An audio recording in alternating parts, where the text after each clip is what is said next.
Një ngjarje e rëndë ka ndodhur pas ditën e të premtes në rrugën Kongresi Lushnjës në Tiranë, ku 31 vjeçari Egli Pashollari u sulmua dhe u godit me thik nga Gazmend Buçpapa, bashkë me gruan e tij dhe një person tjetër. Sipas dëshmive, konflikti ka nisur pas ngacmimeve që Pashollari i kishte bërë gruas së autorit, e cila punon shitse në një market pranë vendit të ngjarjes. Pasi e kanë goditur viktimën, autorët janë larguar fillimisht me makinën e Buçpapës dhe më pas kanë marrë taksi për të shkuar në banesën e tyre në zonën e Sharës.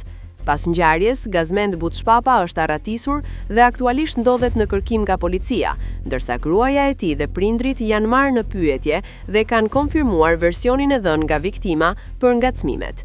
Egli Pashollari u dërgua menjëherë drejt spitalit nga disa dëshmitar, por nuk mundi të mbijetojë dhe ndërroi jetë rrugës. Policia njoftoi se dyshohet se goditja me mjet prerës ka ndodhur rreth orës 15:20 gjatë përleshjes, duke i shkaktuar viktimës humbjen e jetës, ndërsa hetimet dhe kërkimi për autorin e arratisur vazhdojnë.